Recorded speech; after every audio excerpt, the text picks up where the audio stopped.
le G20, l'OCDE, le gouvernement, vous, moi, tous ensemble, nous disons qu'il est inacceptable que les entreprises s'implantent dans les paradis fiscaux pour ne plus payer ou payer très peu d'impôts.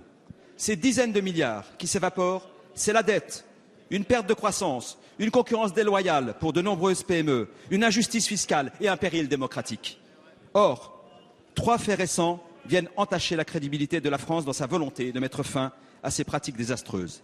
Hier soir, au journal de 20 heures de France 2, on apprenait que l'entreprise EDF détenait 99,8% du capital de la société de réassurance Océan Re, située au Luxembourg, mais aussi 4% du capital de la réassurance de Total, dont le siège est situé aux Bermudes, où l'impôt n'existe pas.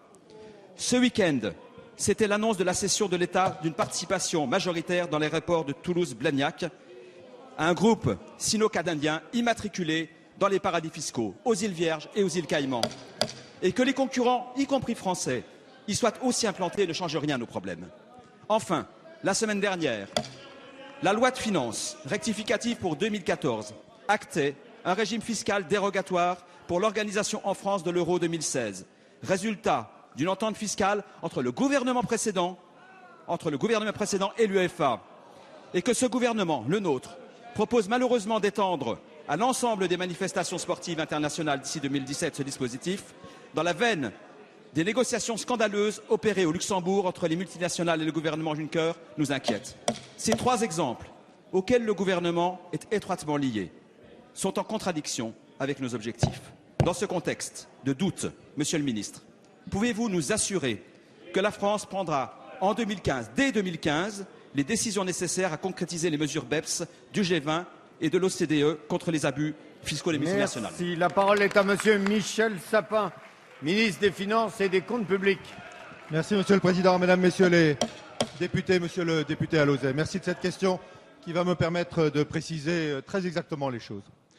Il peut y avoir des raisons techniques, des raisons d'ordre juridique, des raisons d'ordre commercial pour qu'une entreprise, même publique, ait des implantations à l'étranger.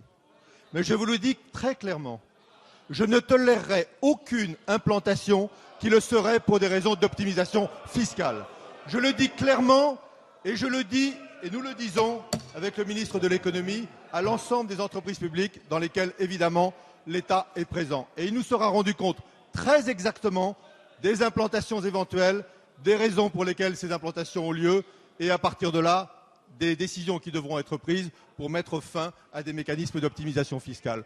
Je veux que le secteur public soit exemplaire, pour que la France soit exemplaire et qu'elle puisse porter au niveau européen, nous le faisons, comme au niveau mondial, cette volonté, mais qui doit être efficace et effective, de lutter contre l'optimisation fiscale. Ça n'est pas parce que, d'un côté de cet hémicycle, des décisions permettant des optimisations fiscales ont été prises que pour autant on doit continuer de la même manière aujourd'hui.